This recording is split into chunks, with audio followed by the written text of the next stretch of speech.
வணக்கம் மக்களே, நான் உங்கள் ஆலிவியன்ஸ் கிச்சன் அபியம்மா பேசுகிறேன். இப்போ நம்ம பட்டர் முறுக்கு பண்ணலாம். அதுக்கு நான் மாவு அரைச்சிருக்கிறேன். 1 kg மாவில் 150 கிராம் உளுத்தம்பருப்பு, 100 கிராம் கடலை, கொஞ்சம் சோம்பு சீரகம் போட்டிருக்கேன், மிளகாத்தூள் போட்டிருக்கேன், உப்பு போட்டிருக்கேன். இப்போ நம்ம காய்ச்சி வச்சுருக்கோம், பட்டர் போட்டிருக்கேன். இப்போ சுடு தண்ணி போட்டு பிசைய போகிறோம். வாங்க பார்க்கலாம். கொஞ்சம் இப்போ பட்டர் ஊற்றிக்கலாம் நம்ம, ஏன்னா பட்டர் முறுக்கு இல்லைங்களா, பட்டர் ஊற்றிக்கலாம்.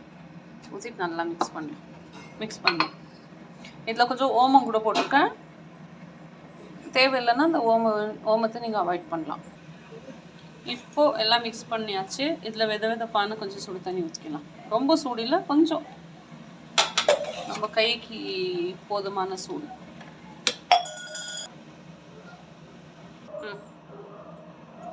மாவு இப்படியாச்சு.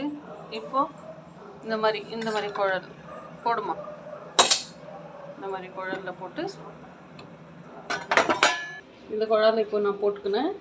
வாங்க இப்போ புழியலாம்.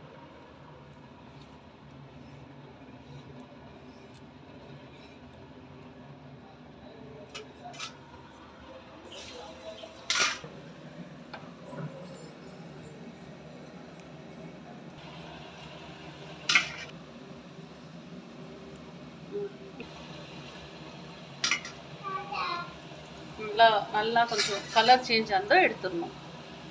அவ்வளோதான். இப்போ பாருங்கள், நல்லா ஹோம்மேட் முறுக்கு ரெடியாக இருக்குது. நம்ம கடையில் வாங்குறதோடு நம்ம பிள்ளைங்களுக்கு இந்த மாதிரி கொஞ்சம் கொஞ்சமாக செஞ்சு கொடுத்தா அது ஹெல்த்தியாகவும் இருக்கும், டேஸ்டியாக இருக்கும். தேங்க்யூ.